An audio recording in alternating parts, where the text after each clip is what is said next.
할렐루야. 학교에서는 할렐루야 그러면은 이게 뭔 소리지 하면서 이렇게 쳐다보는 학생들도 좀 있어요.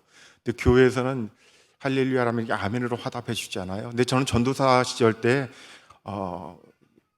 부흥회 같은 거 이제 준비하면서요, 부흥 강사님이 오셔가지고서 할렐루야 아멘을 이렇게 막 강요하시는 것 같다라는 생각을 가졌던 적이 있었거든요. 성도님들이 은혜를 받으면 알아서 이 아멘 하실 텐데 왜 저분은 강요하실까? 나는 나중에 절대 목사가 되면은 이런 거 강요하지 말아야지, 그렇게 생각했던 기억이 있는데 목사가 돼서 보니까 이게 재밌어요. 제가 표현을 이렇게 했지만은 이것보다 더 좋은 또 인사가 없는 것 같아요. 근데 이 할렐루야라고 하는 말은요, 합쳐진 말이에요. 단어 두 개가 합쳐진 말인데, 자, 물어볼게요. 할렐루야가 맞을까요? 아니면은 할렐루야가 맞을까요? 아니면은 할렐루야가 맞을까요? 세 개 물어봤어요. 셋 중에 이것도 손 들어 봅시다. 1번 할렐루야, 요게 맞을 것 같다. 손 들어 보시고요.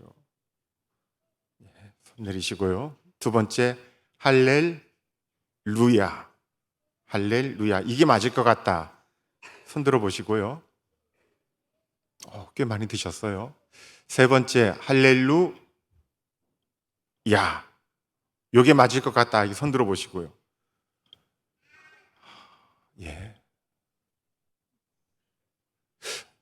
끝까지 사태의 추이를 지켜보시는 분들이 있어요, 지금요. 그냥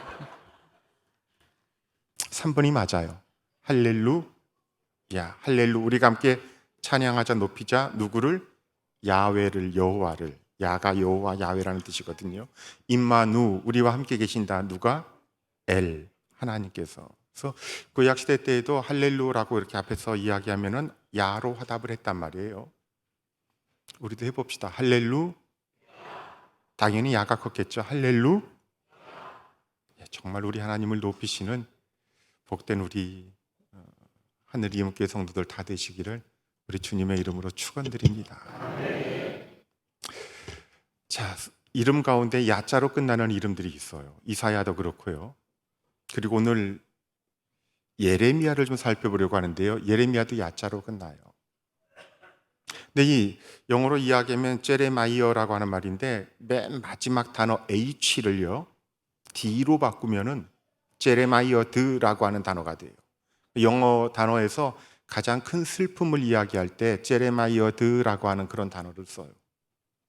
근데 이 단어가 어디서 나온 거냐면은 제레마이어, 예레미야에서 나온 단어예요. 예레미야는 눈물의 선지자, 눈물의 예언자, 비통의 예언자, 고독한 예언자, 이런 별명을 가지고 있단 말이에요. 정말 나는 하나님 이 사명 감당하기 어렵습니다. 나는 말할 줄 모르는 아이입니다. 라고 이야기했는데 하나님이 부르셔가지고 내 입에 내 말을 두었다라고 하면서 사용하셨는데 그 모든 과정이 눈물의 과정이고 힘들고 어려운 과정이었다라고 하는 거예요. 그 예레미야를 오늘 같이 한번 살펴보려고 합니다. 자, 예레미야는요, 프린트물 받으셨죠? 자, 오늘은 이 PPT가 아니라 한번 지금도 공부하고 또 돌아가셔서 공부할 수 있도록 일부러 자료를 준비했는데, 아나돗 가문의 제사장이었다, 그렇게 이야기해요. 이 아나돗 가문이라고 하는 것은, 아나돗은 지방인데요, 베냐민 지파에 있던 지방을 이야기하는데, 여기 있는 제사장들은 솔로몬 시대 때 축출을 당했던 제사장 가문의 후손들입니다. 솔로몬 시대 때 아비아달이라고 하는 제사장이 축출을 당하는데, 솔로몬이 왕 되려고 할 때 솔로몬 편에 서지 않았었다라고 하는 이유 때문에 축출당했었던 그런 제사장이 집안이에요. 그 아비아달이 거기서도 이제 제사장 역할을 감당했던 것 같아요. 그 후손이었습니다. 그러니까 변방으로 밀려난 제사장 가문 출신이었는데요. 예레미야에 대해서는 그 정도밖에는, 신상에 대해서는 우리가 알 수 있는 것들이 많지 않습니다. 근데 어떤 활동을 했냐면요, 예레미야 52장 가운데 예레미야의 활동을 성경이 순서대로 이렇게 기록하고 있는 게 아니에요. 크게 넷으로 한번 구분해 볼 수 있습니다. 1기, 2기, 3기, 4기로 구분해 보는데요, 제 1기는 예레미야가 오늘 우리가 읽은 본문 말씀 읽고 난 다음에 요시야라고 하는 왕이 전사할 때까지, 요시야라고 하는 이름이 여러분들에게 좀 익숙한지 모르겠어요. 무기또 전투에서 이집트 군대 파라오 누구랑 싸우다가 장렬하게 전사합니다. 이 무기또라고 하는 것은 예루살렘만큼이나 구약 성경에서 전략적으로 중요한 이스라엘의 요새였어요. 가나안 땅을 전부 다 먹여 살릴 수 있을 가장 중요한, 우리로 이야기하면 호남 곡창지대에 해당하는 곳을 지키는 관문이었습니다. 여기는 전쟁이 많았어요. 이곳은 빼앗기면 안 되는 곳이었는데 이집트 군대가 한번 이쪽을 지나가려고 했던 적이 있습니다. 그때 요시야가 다른 곳을 지나가면 다 길을 내줄 수 있지만 절대 이 길은 내줄 수 없다라고 해서 맞붙어 싸우다가 성경이 말하고 있는 가장 좋은 왕 가운데 한 사람이었던 요시야가 그만 전사하고 말아요. 그때 이후로 무기또는 전쟁터의 대명사가 되고요, 나중에 이름이 신약 성경에서 무기또 언덕이라는 뜻으로 아마겟돈이라는 이름으로 바뀌게 됩니다. 우리도 아마겟돈 그러면 떠오르는 이미지가 있어요. 전쟁터, 종말, 마지막 뭐 이런 뜻이 있어요. 자, 그 요시야가 죽을 때까지를 예레미야 활동의 제1기라고 이야기해요. 제2기는요, 요시야가 죽고 난 다음에 여호야김이라고 하는 왕이, 요시야가 죽고 여호아스가 등장하고 여호아스 다음에 여호야김이라는 왕이 등장하는데, 요시야는 하나님 보시기에 정직한 왕이었고 그 전에도 이런 자가 없었고 후에도 이런 자가 없었더라 이야기할 만큼 정말 좋은 왕이었지만 여호야김은 그렇게 좋은 왕이 아니었습니다. 이때 여호야김까지를 제2기라고 이야기해요. 예레미야가 어떻게 이야기하냐면, 요시야는 정말 좋은 왕이었는데 여호야김은 오직 관심이 자기 궁전을 넓혀 확장하는 것, 이거 외에는 별 관심이 없었던 사람이에요. 이때 예레미야가 활동을 했는데 이때를 제2기라고 합니다. 성경 구절을 적었어요. 어떻게 표현하고 있는지를 봅시다. 불의로 그 집을 세우며 부정하게 그 다락방을 지으며, 누구 이야기하는 걸까요? 여호야김 이야기하는 겁니다. 자기 이웃을 고용하고 그 품삯을 주지 아니하는 자에게 화 있을진저. 그가 이르기를 내가 나를 위하여 큰 집과 넓은 다락방을 지으리라 하고 자기를 위하여 창문을 만들고 그것에 백향목을 입히고 붉은 빛으로 칠하였더라. 내가 백향목을 많이 사용하여 왕이 될 수 있겠느냐? 지금 계속 비판하고 있는 거예요, 예레미야가요. 내 아버지가 먹거나 마시지 아니하였으며 정의와 공의를 행하지 아니하였느냐? 그때 그가 형통하였느니라. 이때 아버지는 요시야를 이야기해요.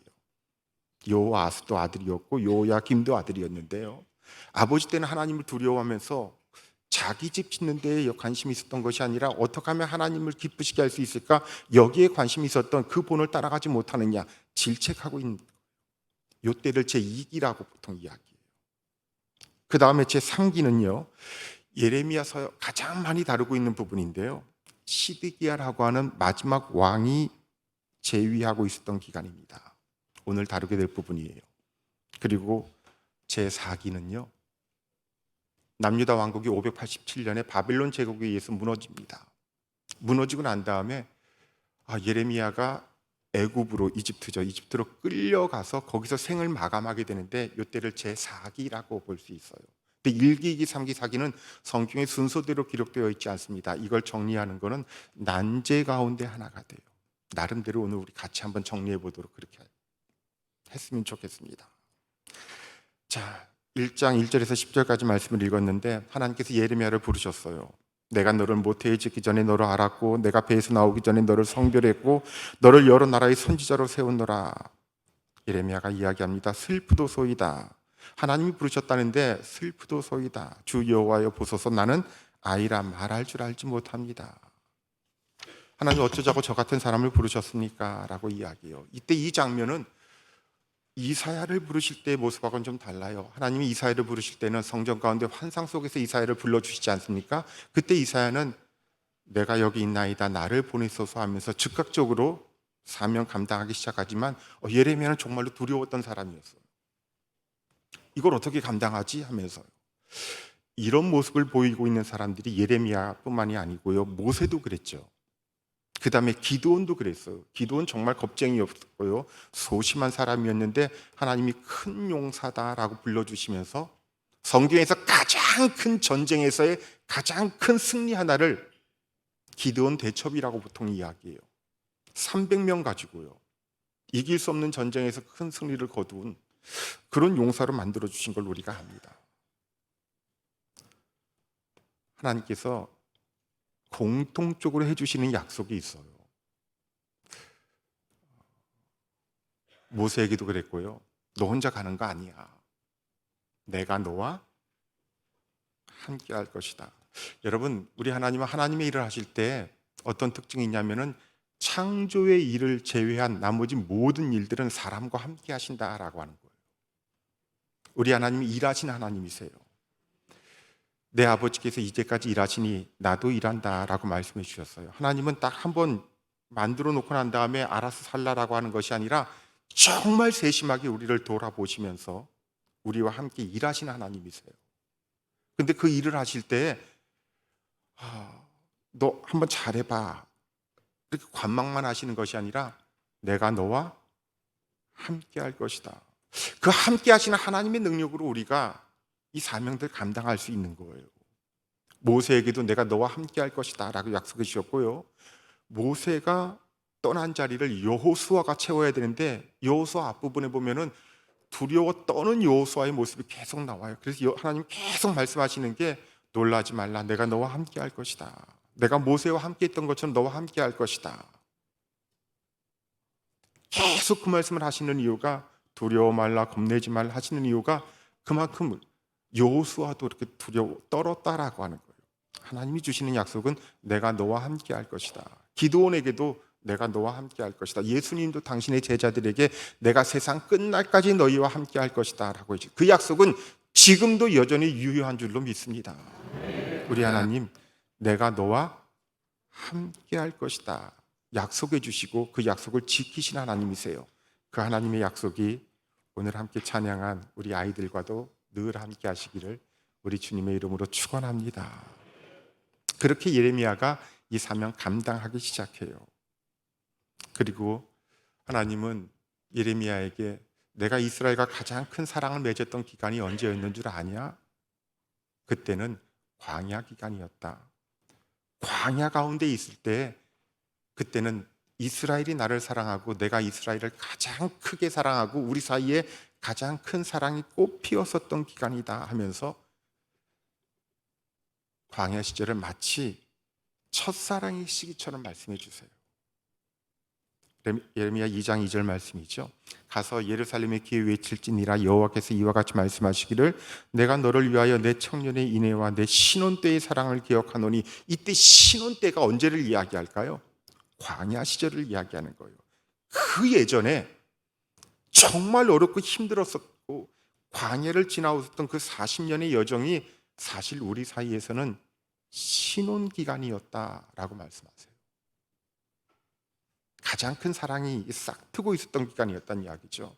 왜 우리 하나님은 광야로 이스라엘 백성들을 인도해 주셨을까? 가끔 우리 인생이 광야를 걸어가는 것 같다라는 생각이 들지 않나요?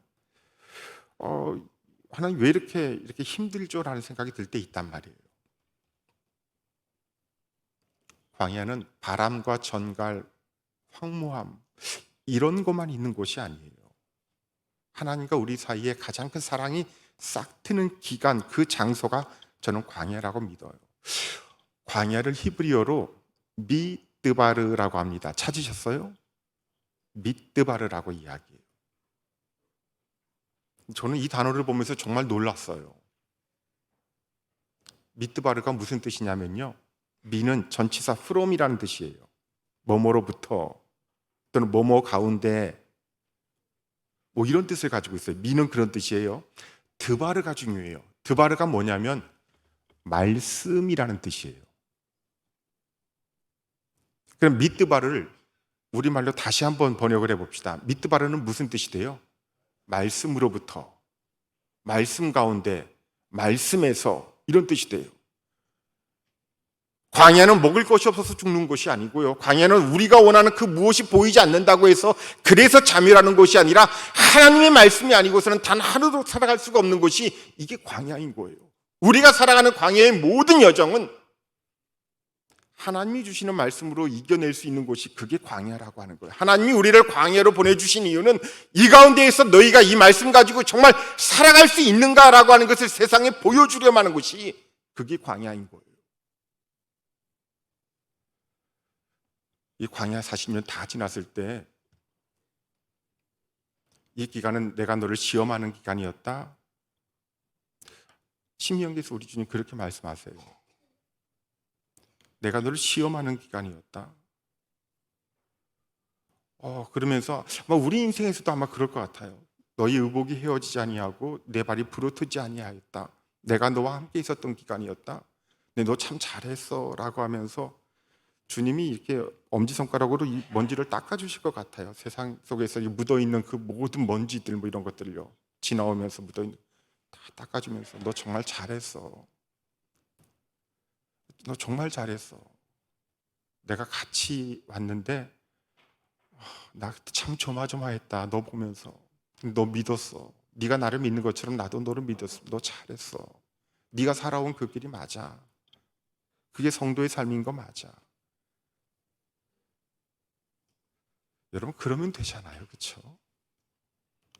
주님이 우리들에게 씌워주시는 면류관이 금딱지 붙여가지고 막 이렇게 붙여놓고선 1,000만 원짜리, 2,000만 원짜리 이런 면류관 씌워주신다는 얘기일까요? 나 그런 건 세상이 만들어서 쓰시면 돼요, 그냥. 네가 인생 그렇게 살아온 게 맞아. 너 참 잘했어. 세상이 다 조롱하고 너 아직도 교회 다니냐라고 하고선 요즘 같은 때에 너 왜 이렇게 융통스럽게 사냐 이런 소리를 들어가면서도 네가 걸어온 그 광야의 여정, 그 신앙생활이 맞아. 그렇게 인정해 주시는, 저는 이게 면류관이라고 저는 믿어요. 우리 주님이 인정해 주시는 거예요. 그때 그 사랑을 너는 저버리지 않았어. 우리 주님 그렇게 인정해 주실 거예요. 그 하나님과의 사랑이 사라지지 아니하는 교회, 사라지지 아니하는 광야의 사랑이 꿈틀꿈틀거리고 있는 하늘의 기쁨교회 되기를 우리 주님의 이름으로 축원드립니다. 그러면서 우리 주님이 예레미야에게 맡겨주신 말씀이 성전에서, 그땐 예루살렘 성전이니까요, 예루살렘 성전에서 이렇게 전하라 라고 하셨습니다. 그게 그 유명한 예레미야의 성전 설교예요. 2번 나옵니다. 첫 번째가 예레미야 7장에 나오는데요, 나눠드린 프린트를 좀 볼게요. 하나님이 이런 말씀을 전하라고 하셨어요. 예언은 자기가 하고 싶은 말을 전하는 것이 아니라 누구의 말씀을 대신 전하는 거라고요? 하나님 말씀을 대신 전하는 거예요. 이렇게 전하라라고 하셨습니다. 너희는 이것이 여호와의 성전이라, 여호와의 성전이라, 여호와의 성전이라 3번 등장하는 건 강조를 이야기해요.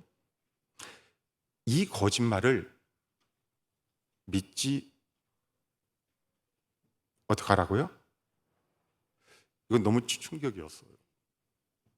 하나님의 집인데 이게 하나님의 성전이라고 하는 이 거짓말을 믿지 말라. 내 이름으로 일컫는 이 집이 너희 눈에는 도둑의 소굴로 보이느냐. 보라, 곧 내가 그것을 보았노라. 뭘 보셨다는 거예요? 성전이 도둑의 소굴로 되어버린 것을 보셨다라는 말이에요. 이때가 언제였냐면은 여호야김이라고 하는 그 왕이 통치하던 때였습니다. 여러분, 세상의 그 어떤 아름다운 건물도 사람보다 귀할 수 없어요. 한 사람의 영혼보다 귀할 수 없어요. 솔로몬 성전이 아름다워도요, 그리고 교회 역사 속에서 베드로 성당이 아무리 아름다워도요, 하나님이 기뻐하시는 한 영혼이 살아나는 그 사람보다 더 귀할 수 없어요. 성경은 이걸 우리들에게 이야기해 줍니다. 나 하나의 생명이 하나님께서 얼마나 귀하고 얼마나 존귀한지, 이게 얼마나 가치 있고 값있게 살아가야 되는가라고 하는 것을 성경은 우리들에게 그걸 이야기해 줘요. 사람들은 이 성전에서만 그냥 여기 와서 예배만 드리면은 하나님이 우리를 축복해 주시고 우리 편이 되어 주시고 우리는 영원할 것이다, 그렇게 믿고 있었어요. 근데 하나님은 더 이상 여기는 내 성전이 아니야, 내 집이 아니야, 그 말씀해 주시는 거예요. 뭐 때문일까요? 어저께 말씀드린 죄 때문이에요. 우상 숭배하고 사회적 불의가 사라지지 않았을 때요. 하나님이 원하시는 성도의 삶이 지켜지지 않는다면 아무리 많은 예배를 드려도 그 예배가 하나님 기뻐하시지 않는 예배였던 거예요. 오늘 오해 없이 잘 들으시기 바랍니다. 예언자들은 예배 드리라는 말을 할까요? 예배 드리지 말라는 말을 할까요? 우리는 예배 공동체예요. 하나님은 예배 드리는 자를 기뻐하시고 누구보다도 예배를 기뻐하시는 분이세요. 근데 예언서 어디를 봐도 예배 드리라는 말은 거의 찾아볼 수가 없어요. 예배하지 말라는 말만 계속 나와요. 누가 저 문 좀 닫았으면 좋겠다. 제발 성전을 드나들지 않았으면 좋겠다. 내 땅만 밟고 돌아간다. 그리고 역겹다라는 말씀하시고요. 하나님이 토할 것 같다라는 말씀을 하세요. 이건 너무 충격적인 말이에요. 누가 저 음악 소리 좀 멈췄으면 좋겠다라고 이야기하고요. 그리고 사람이 하고 이 성전에서 하고 있는 예배를 악이라고 이야기해요. 또 죄라고 이야기해요. 저들이 내 집에 와서 죄만 짓다가 돌아가는구나. 그리고 그 죄가 심지어 살인죄다라고 이야기해요. 오늘 예레미야 하나밖에 좀 살펴보지 않기 때문에 다 말씀을 드리지 못하지만 예언자들의 메시지는 그런 거였어요. 이 많은 하나님 기뻐하시는 예배들이 다 하나님 역겨워하시고 싫어하시고 제발 좀 멈추라. 자기들끼리만 기뻐하다가 돌아가는 예배.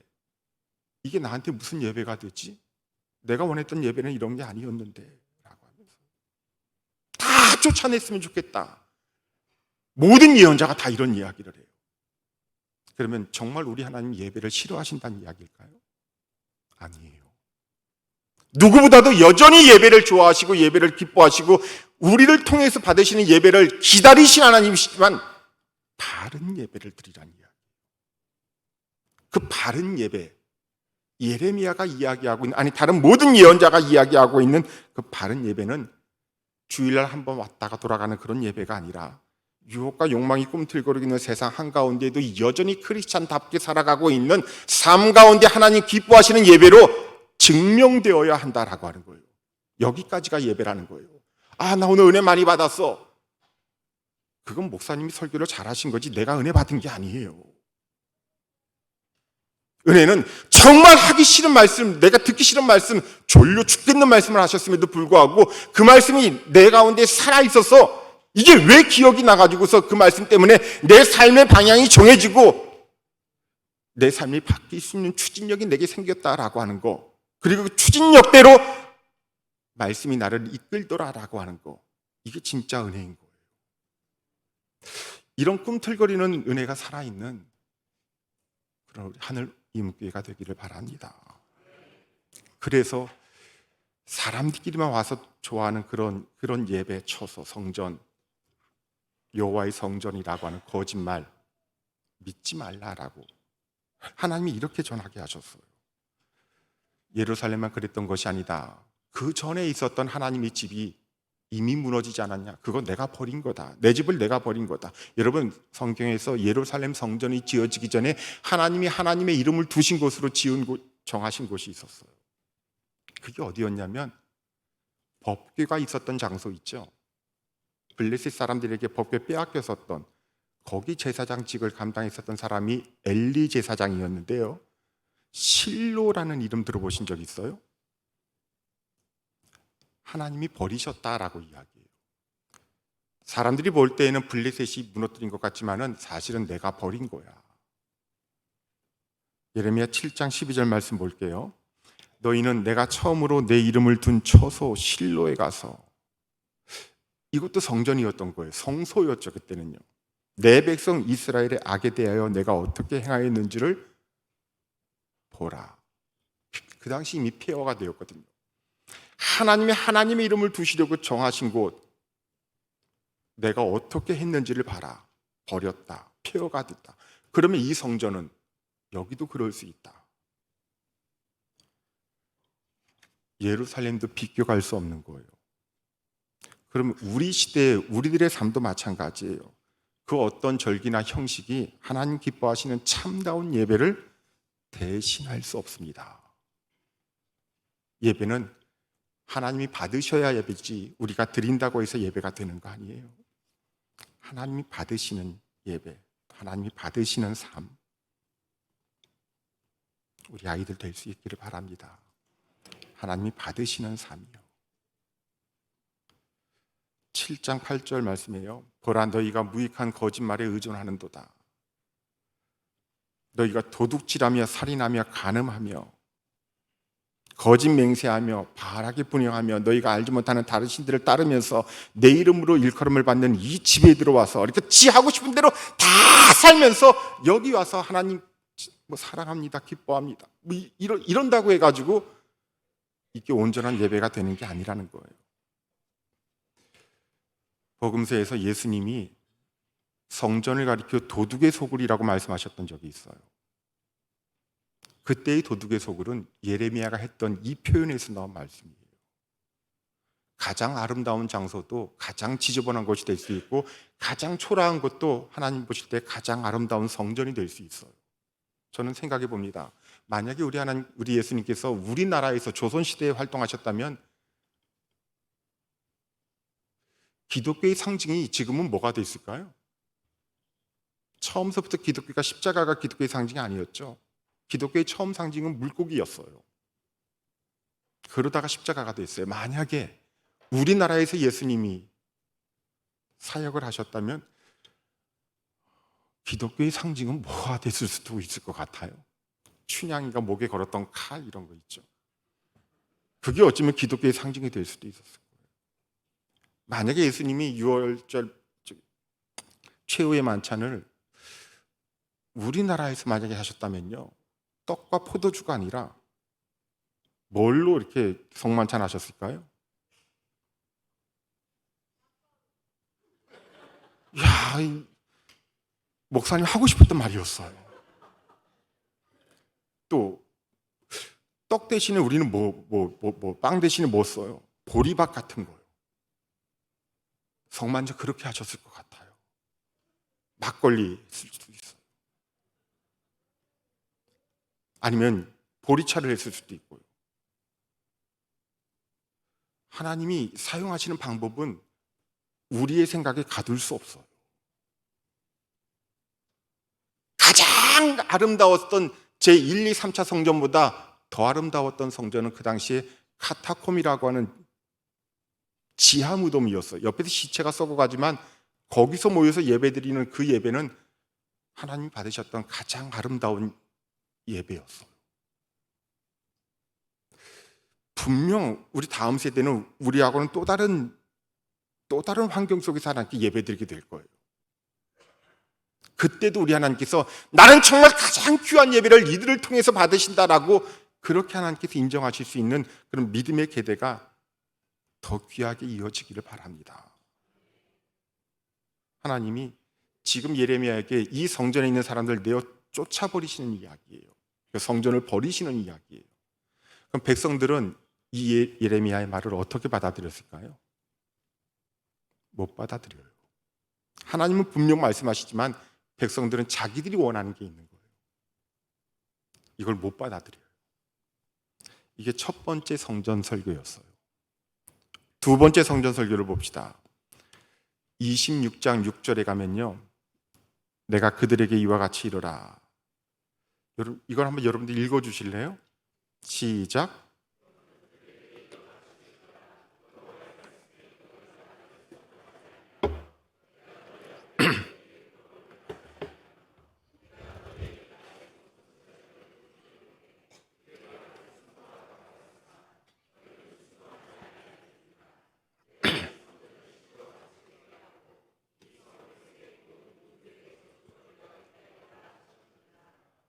아멘. 모든 민족에게 저주거리가 되게 할 것이다 라고 하셨어요. 사람들의 반응은 네가 어쩌자가 하나님의 이름을 빙자해서 이런 예언을 하느냐, 그리고 예레미야를 죽이려고 했어요. 이때 정말 누군가 도와주지 않았으면 예레미야는 죽을 수밖에 없었을 거예요. 정말 죽음의 위기까지 갔는데요, 장로님들 가운데 몇몇 분들이 예레미야를 살려요. 우리가 이런 말 처음 듣는 거 아니다. 이때가 주전 7세기 예언자입니다. 예레미야가 앞에 8세기 때 미가라는 예언자가 똑같은 말을 했던 적이 있어요. 그때도 우리가 미가를 죽였냐, 하나님의 사람을 죽였냐, 안 그랬지 않냐. 26장 17절, 18절, 19절 가운데 굵은색으로 되어 있는 거예요. 미가 예언자가 했던 말이에요. 이걸 떠올리는 겁니다. 시온은 바깥이 경작지가 될 것이며 예루살렘은 돌무드게 되며 이 성전에 사는 산당의 숲과 같이 되리라. 그때도 하나님께서 이런 말씀을 미가를 통해 주셨는데 그렇다고 해서 미가를 죽이지 않았잖아. 예레미야도 지금 같은 말씀을 전하고 있는 거야. 장로님들이 이런 이야기를 해요. 그래서 장로예요. 장로님들이 이렇게 하면서 죽음에 처해 있었던 예레미야를 살려내요. 죽여서는 안 된다. 백성들이 장로들의 말을 듣고 예레미야를 살려요. 근데 이런 말을 전했었던 예언자는 예레미야 혼자가 아니었어요. 그 당시에 다른 예언자들도 성전을 성전답게 해야 한다라고 하는 정직한 하나님의 말씀을 외쳤어요. 우리야라는 예언자가 있었습니다. 우리야 예언자도 예레미야랑 똑같은 말을 전했는데 당시가 여호야김 왕이었다라고 했어요. 여호야김이 우리야를 죽이려고 해요. 우리야 예언자가 이집트로 도망을 가요. 이집트에 쫓아가서 잡아와가지고 여호야김이 우리야라는 하나님의 예언자를 직접 칼로 죽여버려요. 그 여호야김은 성경 속에서 예언자를 죽인 유일한 왕이 돼요. 근데 예레미야는 안 죽었어요. 도와주는 사람이 있었어요. 여러분, 정말 믿음의 사람들을 도와주시기를 바랍니다. 그 도와줘야 될 대상이 때로는 목사님일 수도 있고요, 또는 여러분들이 속장님일 수도 있고요, 함께 신앙생활하고 있는 이제 막 걸음마를 떼고 있는 초신자일 수도 있어요. 도와주는 성도들 될 수 있기를 바랍니다. 그래야 그들이 살아요. 우리에게는 이 도와주는 사람이 없었을 뿐이에요. 자, 그 다음에 예레미야서에는요, 예레미야의 고백이라고 하는 부분이 있습니다. 교회 역사 속에서는 아우구스티누스라고 하는 분이요, 고백록이라고 하는 두꺼운 책을 써요. 저희 신학교 다닐 때 필독서 가운데 하나인데요, 여기에 비견될 만하다라고 해서 예레미야의 고백록 또는 예레미야의 고백이라고 불릴 그런 단락이 7군데가 등장하는데요, 7군데를 전부 다 보지는 않고요, 그 중에 몇 개만 한번 이 시간에 같이 읽어봤으면 좋겠습니다. 예레미야 15장 18절에 보면 이게 세 번째 예레미야의 고백인데요, 7 고백 가운데 세 번째입니다. 내 고통이 계속하여 상처가 중하여 낫지 아니함은 어찌 됨이니까? 주께서는 내게 대하여 물이 말라서 속이는 시내 같으시리이까? 이 말씀을 가만히 묵상해 보면은 이게 무슨 말일까요? 하나님을 가리켜서 마치 물이 말라버리는 시내 같은 분이십니까? 이렇게 물어보고 있는 거예요. 우리나라 시내하고 이쪽의 시내가 좀 달라요. 그쪽은 시내물이 갑자기 생겼다가 갑자기 사라져버려요. 분명히 우리 하나님 예전에는 이스라엘 가운데 우리 가운데 은혜를 베풀어 주시고 용서하시고 구원을 베푸신 하나님이었는데 더 이상 하나님이 그런 하나님처럼 보이지 않는 거예요. 지금 하나님께서 예레미야에게 뭐라고 말씀하시던 때였냐면은 내가 성전도 버리고 내 백성도 멸망시킨다. 바벨론 군대가 쳐들어오는데 내가 막아주지 아니할 것이다. 그들에게 항복하라. 처음 있는 이야기예요. 지금까지 하나님은 그들을 막아주신 하나님이었고 우리가 회개하면 하나님께서 도와주신 하나님이었는데 이제는 그들에게 항복하라라고 말씀하셨어요. 저 바벨론의 왕 느부갓네살이 내 종이다. 내 종이라는 말은 아무에게나 사용하셨던 말씀이 아니었어요. 다윗, 여호수아, 모세, 에베드 아도나이, 에베드 하 엘로힘, 하나님의 종, 하나님의 사람, 이거 아무에게나 썼던 말들 아니었는데 이방인의 왕, 그리고 이스라엘을 쳐들어오고 있는 왕한테 내 종이다라고 이야기하면서 거기 항복하라고 하셨어요. 이걸 전하라고 했으니까 하나님 바뀌셨어요?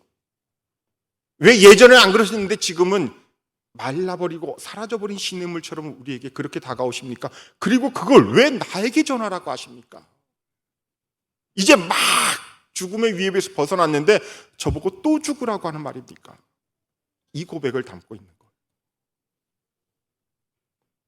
속이는 시내, 이런 시내를 이스라엘의 와디라고 불러요.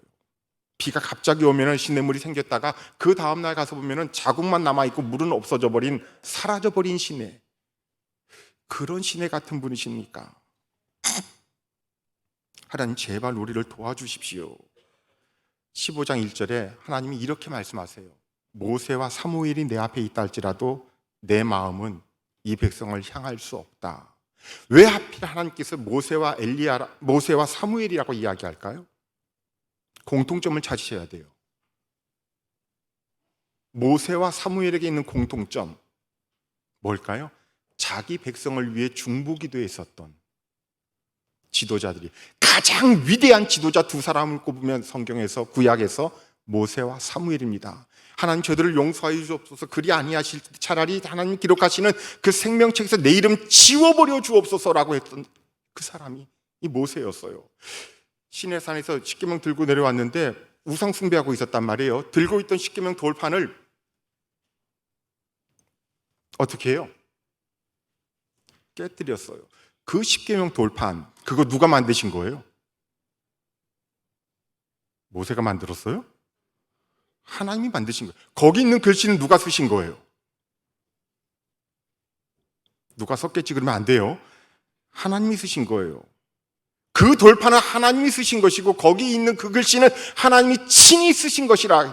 그 창조 이후로 하나님이 만드신 건 이거밖에 없어요. 하나님이 만든 유일한, 세상에 정말 하나님이 만든, 이거보다 더 귀한 게 없어요. 거기다 하나님의 말씀이 적혀 있어요. 하나님이 직접 쓰셨어요. 그리고 돌판도 하나님이 직접 다듬으신 가장 귀한 보물인데 이걸 들고 내려오자마자 이거 바로 깨뜨려 버렸어요. 왜 깼을까요? 저는 모세가 화가 나서 깨뜨린 줄 알았어요. 거기 적혀 있는 게 우상 숭배하지 말라는 말씀이었어요. 내려와서 지금 우상 숭배하고 있는 자기 백성들이 보여요. 당시에는 아직 율법이 없던 때예요. 우상을 숭배하는 것이 죄라고 하는 것이 이 말씀이 주어지기 이전이었단 말이에요. 백성들은 이게 죄라는 사실도 알지 못하고 하나님이 싫어하신다는 것도 알지 못하고 그냥 자기들끼리 좋아가지고 이래도 되는 줄 알고, 왜냐하면 잘못된 예배를 그동안 애굽에서 드려왔거든. 이게 예배인 줄 알았어요. 그렇게 만들어 놓은 황금송아지가 이게 하나님인 줄 착각하고 있었던 거예요. 이게 아닌데요. 저들을 용서하여 주옵소서. 이것만 없으면 되는 거예요. 하나님이 주신 것이지만 한 사람 한 사람의 영혼이 하나님이 만드신 세상에서 가장 귀한 보물보다 내 백성 하나가 더 귀했던 거예요. 법이 있기 전에는, 율법이 있기 전에는 죄가 없었대요. 이걸 저들에게 전해줄 수가 없어요. 전하는 순간 저들은 모두가 다 죄인이 돼요. 바로 깨뜨려버려요.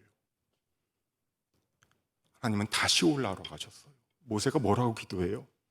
저들을 용서하여 주옵소서. 그리 아니하실 때 차라리 하나님 기록하신 그 책에서 내 이름 지워버려 주옵소서. 나는 나한테 잘못한 그 사람의 이름을 지운다. 그래서 다시 올라가서 다시 받아와요. 저는 하나님 말씀을 전하는 목회자의 수고가 여기에 배어 있다고 봐요. 이제 막 내려왔는데 낑낑거리면서 올라갔다가 다시 또 내려오고요. 이 말씀을 한번 전하기 위해서였어요. 모세는 그렇게 이스라엘을 위해 중보해요.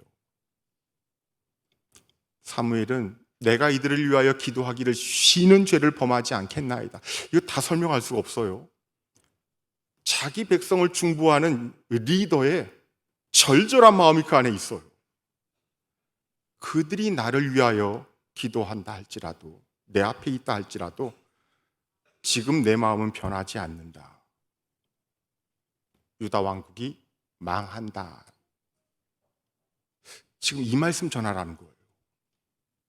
가서 정말 똑바로 이야기해. 너희들 다 망하고 말 거야. 성전 다 버려질 거야. 이거 전하라고 하셨어요.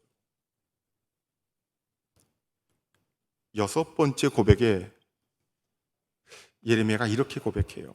주님, 주께서 나를 속이셨으므로 내가 주께 속았나이다. 주께서는 나보다 더 강하셔서 나를 이기셔서 내가 조롱거리가 되니 사람들이 날마다 나를 조롱합니다. 내가 그 하나님의 말씀을 전할 때마다 폭력을 고발하고 파멸을 주의 말씀 때문에 나는 날마다 치욕과 모욕거리가 됩니다. 이제는 주님을 말하지 않겠다, 다시는 주의 이름으로 외치지 않겠다 결심해 보지만 그때마다 주의 말씀이 내 심장 속에서 불처럼 타올라 뼛속까지 타들어가니 나는 견디다 못해 항복하고 맙니다. 정말 다시는 이 말씀 못 전하겠다라고 하지만 내 안에서 하나님의 말씀이 뼛속에서 불처럼 타올라 다시 나가서 외칩니다. 예언자는 이런 사람들이에요. 정말 하나님이 주신 말씀이 내 안에서 뼛속에서 불처럼 타오르고 있는 사람들이에요. 그래서 나가서 다시 전해요. 사람들이 조롱하고 안 듣는 거 알면서도 다시 그 말씀을 전합니다. 속이셨다라는 말이에요. 우리말 성경 예전에는 권유하셨다라고 되어 있었는데 원래 의미는 속이다라고 하는 의미가 더 강해요. 다시는 하나님 못 전합니다 라고 했지만요. 그러나 그 불붙는 중심이 예언자의 사명을 계속하게 만들죠.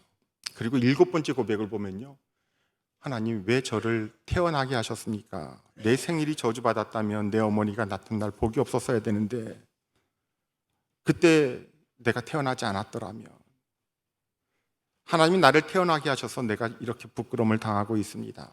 그러니까 예언자로 자기 생애 전체를 포기하고 싶었던 예언자가 예레미야 예언자였던 거예요. 누구 말씀이랑 비슷해요? 욥이랑 비슷해요. 자기 생일을 저주했던 사람이 2사람 나와요. 한 사람은 예레미야, 또 한 사람은 욥. 그때 내가 태어나지 말았어야 되는데 그만큼 이 사명 감당하는 게 힘들었던 거예요. 중요한 건 꺾이지 않았다라고 하는 거예요. 끝까지 이 사명을 울면서도 해요.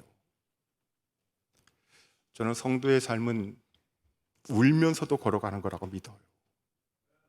왜냐하면 나 홀로 걸어가는 것이 아니라 우리 주님이 함께 걸어가 주시는 생애이기 때문인 줄 믿습니다. 예레미야의 상징적인 행동이라고 하는 부분이 있어요. 이걸 좀 넘어가도록 할게요. 정말 하나님께서 바벨론 군대를 들어서셔가지고서 남유다 왕국을 진짜 무너뜨리셨어요. 느부갓네살이 587년에 남유다 왕국을 완전히 무너뜨렸어요. 실제로는 이걸 제2차 예루살렘 파괴 또는 제2차 포로 사건이라고 하는데 왕국이 정말로 무너졌어요. 이때서부터 유대인의 역사는 3갈로로 나눠지게 됩니다. 포로로 끌고 사람들이 있어요. 바벨론으로 포로로 끌고 간 사람들이 있어요. 바벨론에서 역사가 기록되기 시작하고요. 전부 다 끌고 간 건 아니었어요. 가나안 땅에 남아있는 사람들이 있어요. 여기서도 그들의 역사가 또 이어지게 돼요.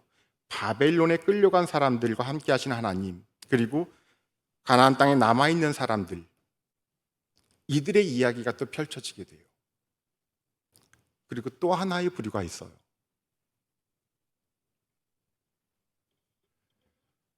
가나안 땅에서 바벨론으로 포로로 끌려간 것이 아니라 어디론가 도망가 버린 사람들이 있어요. 사람들이 그달리아라고 하는 바벨론에서 임명한 총독을 살해했어요. 정확히 이스마엘이라는 사람이 살해했는데 이것 때문에 바벨론의 보복이 두려워서 군인들을 중심으로 해서 이집트로 도망을 가게 돼요. 도망갈 때 남아있었던, 감옥에 갇혀 있었던 예레미야를 끄집어내서 함께 데리고 가요. 예레미야는 여기 남아있으면서 하나님의 벌을 받는 것이 맞다라고 보았지만 사람들에 의해서 강제로 이집트로 끌려가게 돼요. 그러니까 끌려간 사람들이 또 하나의 유대인 공동체를 형성하게 됩니다. 공동체가 셋이 돼요. 하나는 바벨론 공동체, 하나는 가나안 공동체, 또 하나는 이집트 공동체.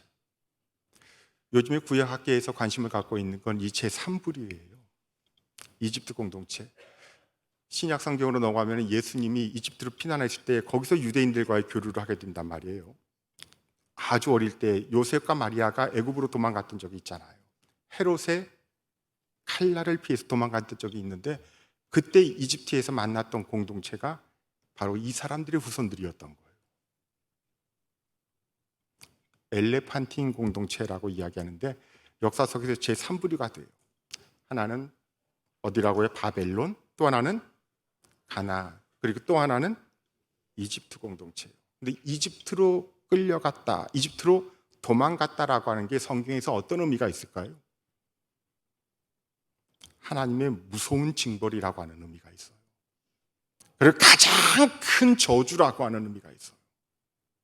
왜냐하면 하나님이 거기서 이스라엘 백성들을 건져내셨거든요. 다시는 돌아가지 못하는 곳으로 하나님께서 허락해 주신 여정이 있었는데, 이제 그들이 스스로 도망해서 찾아간 곳이 이집트였다라고 하는 건 하나님의 구원의 역사가 잘못 흘러가고 있는 사람의 범죄 이야기가 되는 거예요. 하나님이 우리들에게 그 크신 은혜를 베푸셨음에도 불구하고 은혜를 은혜로 받아들이지 못하는 사람들의 역사가 펼쳐지는, 신명기 말씀에는요, 이렇게 이집트로 돌아가게 되는 것이 신명기 28장 68절 말씀이에요. 그 길로 너를 애굽으로 끌어가실 것이라. 하나님이 알고 계셨던 일이었는데 그렇게 끌려가는 저주받은 역사도 펼쳐질 것이다 라고 이야기해요.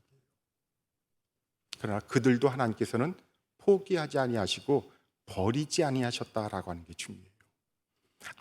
아무리 잘못을 많이 했음에도 불구하고 하나님은 단 한 번도 당신의 백성을 완전히 버리신 적이 없어요. 이들을 통해서도 구원의 역사를 또 일구어 가셨던 거예요. 그리고 바벨론으로 포로로 끌려갔던 사람들, 그 사람들은 정말 하나님이 어떤 분이신지를 깨닫기 시작해요. 사회적으로 경제적으로 가장 어려웠던 시간들을 보내게 되지만 그때는 그들의 신앙을 점검해 보는 시간이 되었었고요. 왜 하나님이 우리한테 이렇게까지 진노하셨지? 고대 시대에는 민족과 민족의 싸움은 신과 신의 싸움이라고 생각을 했단 말이에요. 이스라엘이 섬기고 있는 분은 하나님 여호와이신데 바벨론이 섬기고 있는 신은 마르둑이에요. 그럼 마르둑과 여호와의 싸움에서 마르둑이 이겼다고 생각할 수 있어요. 이게 맞는 말인가? 하나님은 또 우리를 사랑하신다라고 했는데 정말로 우리를 끝까지 사랑하시는 분이 맞는가? 뭐가 잘못된 거지? 하나님의 전능성에 대해서, 하나님의 사랑에 대해서, 하나님이 우리를 심판하시는 것이라면 이게 너무 과한 거 아닌가?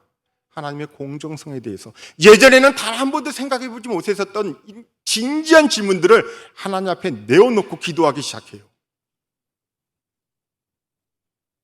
그리고 이게 그들의 신앙을 한 차원 성숙시켰어요.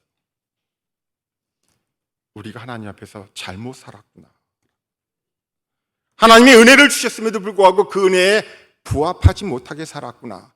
하나님의 백성답게 살았어야 되는데 하나님이 우리를 선민으로 선택해 주셨는데 선민답게 살지 못했구나라는 사실을 깨닫기 시작해요. 말씀에 대해서 해석을 하기 시작하고요. 바른 해석을 하기 시작해요. 저는 지난 3년의 코로나 기간이 어쩌면 하나님께서 우리를 한 차원 성숙시켜 주시는 그런 기간이었다라고 믿습니다. 정말 어렵고 힘든 시간들을 보내왔지만은 그 많은 사건들을 통해서 하나님은 우리의 신앙을 돌아보게 하셨고 때로는 정말 진지하게 하나님 앞에 무릎 꿇고 우리를 돌아보게 해주셨던 거예요. 한국 교회를 돌아보게 해주셨고 그리고 우리들 개인의 신앙을 점검해 보게 하셨고 정말 건강하게 만들어 가고 계신 줄로 믿습니다. 그리고 유대인들은요 나중에 가나안 땅으로 돌아가게 되고 그 가운데 일부는 전 세계로 흩어지면서 가장 강력한 민족, 하나님이 말씀하셨던 큰 민족이라고 하는 사실을 깨닫기 시작해요. 아, 크다라고 하는 거, 하나님께서 우리를 큰 민족으로 사용하신다라고 하는 건 단순히 숫자가 많은 것을 이야기하는 것이 아니구나.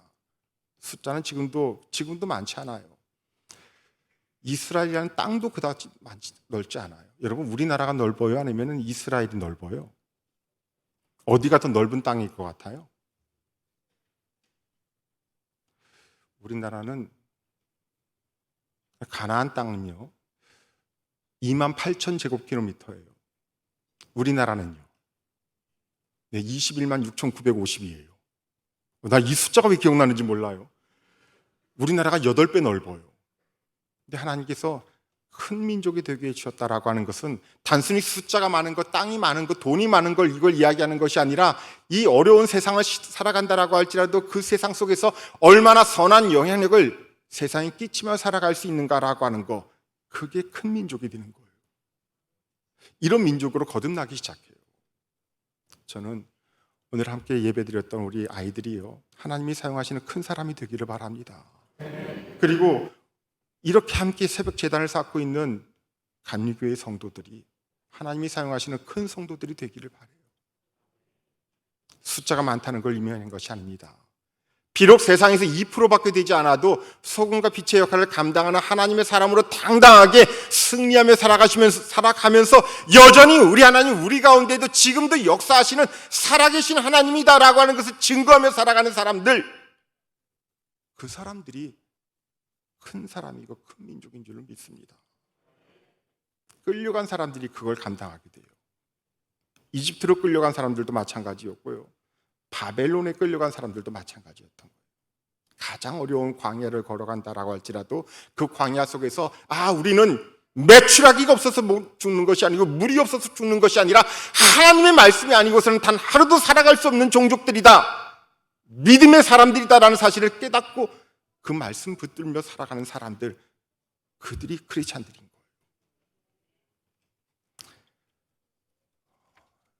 예레미야 이렇게 하나님께서 심판의 말씀만 맡겨주셨던 건 아니었어요.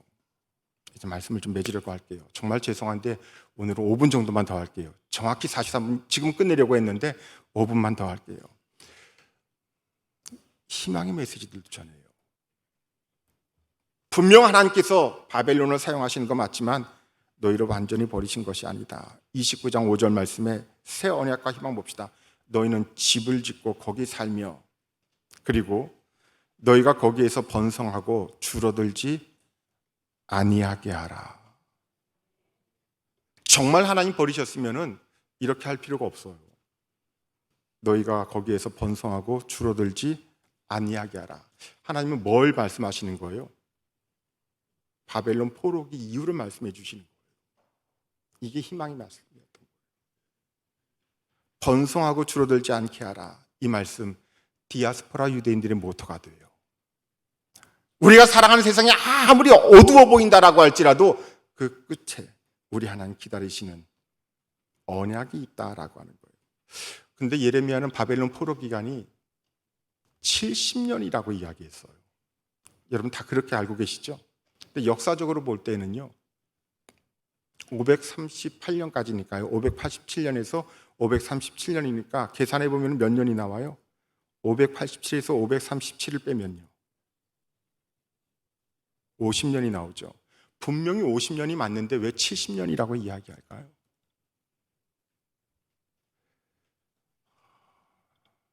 이거 정말 중요한 부분인데 왜 그렇게 말씀하셨을까라고 하는 걸 보면서 공부해 보셨으면 좋겠어요. 하나님은 이 역사를 바라보는 관점이 우리의 시각과 같지 아니한 거예요. 지금 말씀을 못 드려요. 세상을 바라보는 시각이 우리가 바라보는 시각과 성경이 바라보는 시각이 좀 달라요. 계산하는 방법이 틀리기 때문에 그래요. 설명해 드리려고 지금 적어 놓긴 했는데 한번 보시고 이게 무슨 말씀일까 생각해 보셨으면 좋겠어요. 그리고 예레미야가 31장 31절에 내가 내 백성과 새 언약을 맺을 것이다 이야기합니다. 31장 31절에 여호와의 말씀이니라. 오늘 제목이에요. 보라 날이 이르리니 내가 이스라엘 집과 유다 집에 뭐를 맺으리라?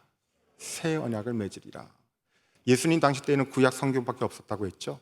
그러나 그때는 구약이라고 부르지 않았을 거예요. 타낙이라고 불렀는데 지금도 유대인들은 타낙이라고 불러요. 나중에 신약 성경 27권이 기록이 되었는데 여기다 무슨 이름을 붙여야 돼요. 뭐라고 붙일까? 예레미야가 했던 말씀 가운데, 하나님이 주셨던 말씀 가운데 하나님이 새 언약을 맺으신다고 했는데 새 언약 27권의 이름, 예수님의 기록과 제자들의 기록, 사도 바울의 기록을 우리가 새 언약이라고 부르자. 새 언약을 둘로 줄이면 뭐가 돼요? 신약, 뉴 카비넌트, 뉴 테스타멘트가 되는 거예요. 그래서 기독교인들은 그걸 신약이라고 부르고 기존의 타낙이라고 불렀던 39권을 그때부터 뭐라고 부르기 시작한 거예요? 구약이라고 부르기 시작한 거예요. 신약 성경이라는 이름은 예레미야 31장 31절에서 나와요. 하나님이 주셨던 이 희망의 말씀에서 나와요. 하나님이 너희를 포기하고 버리신 것이 아니라 이들과 새로운 계약을 맺는 크리스찬들을 이야기하는 거죠. 우리 시대의 우리들과 맺으시는 계약을 이야기해요.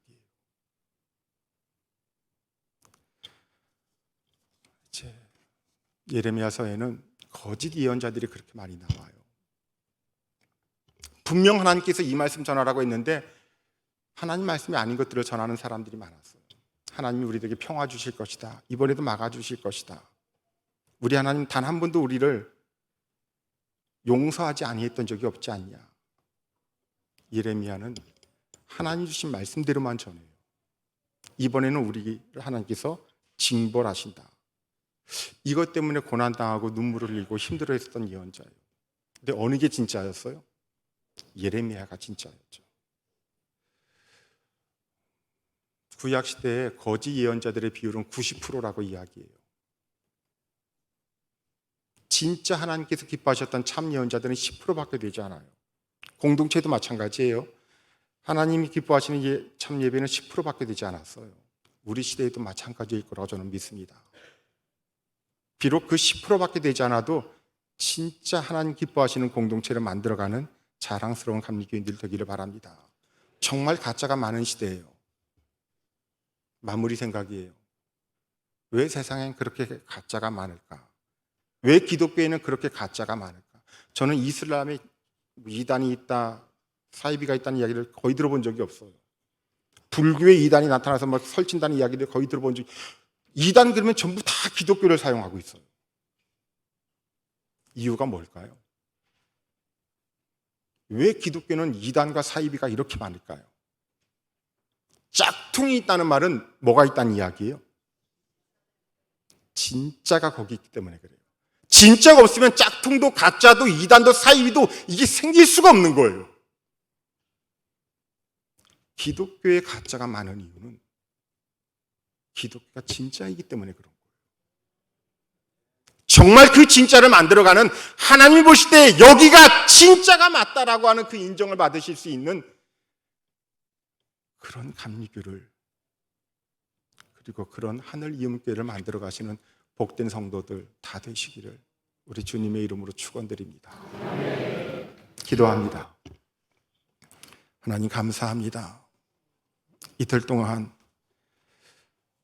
우리 시대에 다시 들려주시는 예언의 말씀들을 같이 나누었습니다. 세상이 뭐라 하더라도 이 역사는 하나님이 정하신 하나님의 방법대로 이어지고 있음을 하나님께서 운행하시고 섭리하심을 우리가 믿습니다. 참 예언의 말씀이 이 제단에서 흘러나오게 해주심을 주님 감사합니다. 건강한 신앙생활을 만들어가는 성도들 되게 해주시고, 하나님이 기뻐서 하나님이 좋아하시는 그런 예배 공동체를 만들어가게 하여 주옵소서. 우리 시대에도 여전히 주의 말씀이 우리 가운데 우리의 심령을 쪼개어 주시고, 말씀이 이끌어가는 광야의 삶, 그 공동체가 여기에 있노라라고 인정받는 하늘 이음교회가 되게 하소서. 예수님 이름으로 감사하며 기도하옵나이다. 아멘.